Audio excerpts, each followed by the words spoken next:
ओम नमः शिवाय. बंधू आणि भगिनींनो, खूप प्रयत्न करूनही घरात सतत पैशाची चणचण भासते.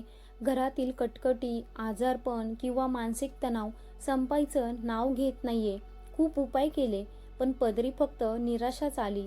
तर मग थांबा, कारण येत्या 10 ऑगस्टला म्हणजेच सोमवारी असा एक चमत्कारिक आणि दुर्मिळ योग येत आहे, जो तुमच्या आयुष्यातील सर्व संकट एका रात्रीत दूर करू शकतो. होय, महाराष्ट्रात अजून श्रावण महिना सुरू व्हायचा आहे. 13 ऑगस्टपासून श्रावण सुरू होत असला तरीही श्रावणाच्या अगदी 3 दिवस आधी म्हणजेच 10 ऑगस्टला आषाढ महिन्याचा शेवटचा सोम प्रदोष येत आहे. सोमवार आणि प्रदोष तिथी एकत्र येणे याला शास्त्रात सोम प्रदोष व्रत म्हणतात. हा केवळ एक योगायोग नसून साक्षात महादेवांनी तुमच्या संकटांचे निवारण करण्यासाठी दिलेली सुवर्ण संधी आहे. तर ही सुवर्ण संधी नक्की गमवू नका. आज मी तुम्हाला या व्हिडिओमध्ये असे 5 छुपे आणि अचूक उपाय सांगणार आहे, ज्याने तुमच्या घरातील दारिद्र्य, कर्ज, रोग आणि इडापिडा कायमची नष्ट होईल. हा व्हिडिओ शेवटपर्यंत नक्की पहा, कारण शेवटचा उपाय तुमच्या घराचे नशीब पालटू शकतो आणि तुमचे सगळे टेन्शन, सगळे दुःख, सगळं काय होणार आहे याने सॉल्व्ह होणार आहे. उपाय पाहण्यापूर्वी या दिवसाचे रहस्य आणि ताकद समजून घेणे खूप गरजेचे आहे. शास्त्र सांगते की प्रत्येक महिन्याच्या त्रयोदशीला तिथीला प्रदोष म्हणतात, पण जेव्हा हा प्रदोष सोमवारी येतो तेव्हा त्याची शक्ती 1000 पटीने वाढते. कारण सोमवार हा महादेवांचा अत्यंत प्रिय वार आहे. यातही सर्वात महत्त्वाची वेळ असते म्हणजे प्रदोष काळ. सूर्यास्ताच्या आधीचे 45 मिनिटे आणि सूर्यास्तानंतरचे 45 मिनिटे अशा साधारण 1.5 ते पावणे 2 तासाच्या वेळेला प्रदोष काळ म्हटले जाते. 10 ऑगस्ट रोजी हा शुभ मुहूर्त संध्याकाळी 6:20 ते रात्री 8:45च्या दरम्यान असेल. शिवपुराणात असे लिहिले आहे की प्रदोष काळाच्या या विशेष वेळेत ब्रह्मांडातल्या सर्व शक्ती, सर्व देवी देवता शिवमंदिरात उपस्थित असतात. या काळात साक्षात देवाधिदेव महादेव कैलास पर्वतावर अत्यंत प्रसन्न मुद्रेत डमरू वाजवून आनंद नृत्य करतात. विचार करा, जगाचा पालन करता जेव्हा स्वतः आनंदी असतो तेव्हा त्याच्या चरणी वाहिलेले एक बेलपत्र सुद्धा तुमचे भाग्य उजळवू शकते, तुमच्या सगळ्या संकटांना मुक्त करू शकते.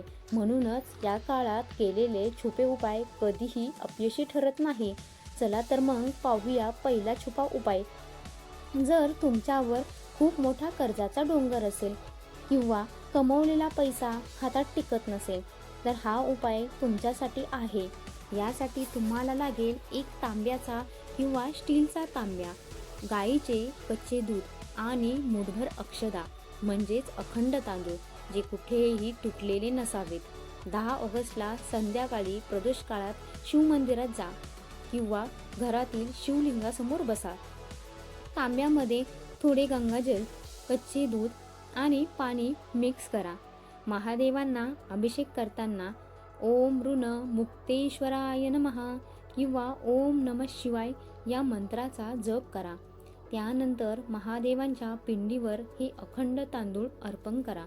शास्त्रानुसार प्रदोषकाळी शिवलिंगावर अक्षदा वाहिल्याने घरामध्ये लक्ष्मी स्थिर होते आणि जुन्यातल्या जुन्या कर्जातून बाहेर पडण्याचे मार्ग मोकळे होतात. दुसरा उपाय आहे नोकरीमध्ये प्रमोशन मिळवण्यासाठी, नवीन व्यवसायाला गती येण्यासाठी किंवा मुलांच्या शिक्षणातील सगळे अडथळे दूर करण्यासाठी. यासाठी तुम्हाला 11 स्वच्छ बेलपत्रे, जी कुठेही तुटलेली नसावीत, आणि पांढरे चंदन घ्यायचे आहे. या 11 बेलपत्रांवर पांढऱ्या चंदनाने राम किंवा ओम लिहा. प्रदोषकाळी शिवमंदिरात जाऊन ही 11 पाने एकामागून एक शिवलिंगावर उलटी म्हणजेच चंदनाचा भाग शिवलिंगाला स्पर्श करेल अशी व्हा.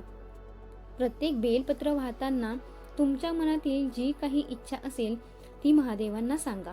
महादेवांना राम नाव हे अत्यंत प्रिय आहे. बेलपत्रावर राम नाव लिहून ते प्रदोषकाळी वाहिल्याने महादेवांची कृपा अत्यंत वेगाने होते आणि रखडलेली सर्व कामे ही मार्गी लागतात. बऱ्याचदा काय होतं, घरात पैसा असतो पण शांतता नसते, विनाकारण भांडणे होतात, घरात नकारात्मकता जाणवते, यावर तिसरा उपाय हा रामबाण काम करेल. यासाठी पिठाचा किंवा मातीचा एक दिवा, गाईचे शुद्ध तूप आणि 4 वाती वापरून एक चौमुखी दिवा तयार करा. 10 ऑगस्टच्या संध्याकाळी सूर्यास्तानंतर हा चौमुखी दिवा घेऊन तुमच्या घरातील मुख्य दरवाजाच्या बाहेर उजव्या बाजूला जमिनीवर ठेवा. दिवा लावताना महादेवाचे स्मरण करा आणि घरात सुख शांती लाभू दे अशी प्रार्थना करा. जर शक्य असेल तर घराच्या जवळ असलेल्या बेलवृक्षाच्या मुळाशी जाऊन दुसरा एक दिवा लावा. बेलाच्या झाडामध्ये माता लक्ष्मी आणि महादेवांचा वास असतो. प्रदोषकाळी तिथे किंवा मुख्य दारावर दिवा लावल्याने घरातील नकारात्मक ऊर्जा आणि जे पण वास्तुदोष असतील ते जळून खाक होतात.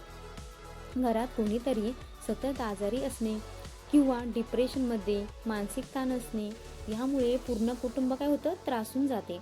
यावर शिवपुराणात चौथा अतिशय गुप्त उपाय सांगितला आहे.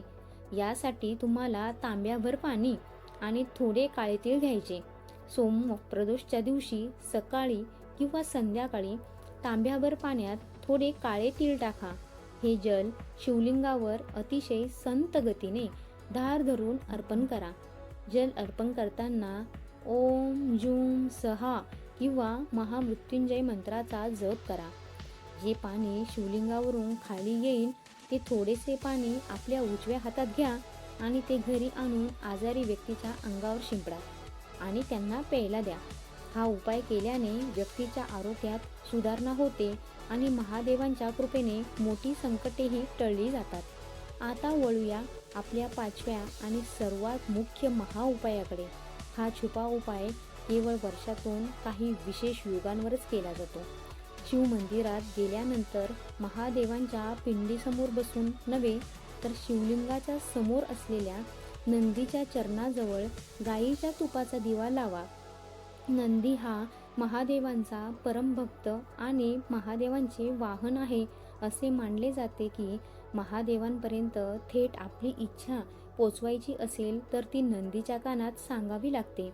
नंदीच्या दिव्यासमोर बसून तुमच्या मनातील सर्वात मोठी इच्छा, जी बऱ्याच वर्षांपासून अपूर्ण आहे, ती बोलून दाखवा. हा उपाय केल्याने आगामी महिना सुरू होण्यापूर्वीच तुमच्या त्या इच्छेची पूर्तता होण्याचे संकेत महादेवांकडून नक्की मिळतात, असा भक्तांचा हा गाढ विश्वास आहे.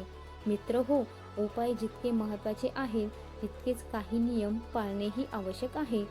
जर तुम्ही या चुका केल्या तर उपायांचे फळ तुम्हाला मिळणार नाही. पहिली गोष्ट म्हणजे 10 ऑगस्टला पूर्ण दिवस घरात मांसाहार, कांदा किंवा लसूण पूर्णपणे वर्ज्य असावा. दुसरी गोष्ट, सोमवारच्या दिवशी कोणावरही रागवू नका, चिडचिड करू नका किंवा कोणाशीही भांडू नका. घरात भांडणं पण करणं व्यर्थ आहे. विशेषतः महिलांचा किंवा घरातील मोठ्या माणसांचा अनादर करू नका किंवा त्यांना वाईट बोलू नका. तिसरी गोष्ट, जर तुम्ही शिवमंदिरात गेला तर कधीही शिवलिंगाची पूर्ण परिक्रमा करू नका.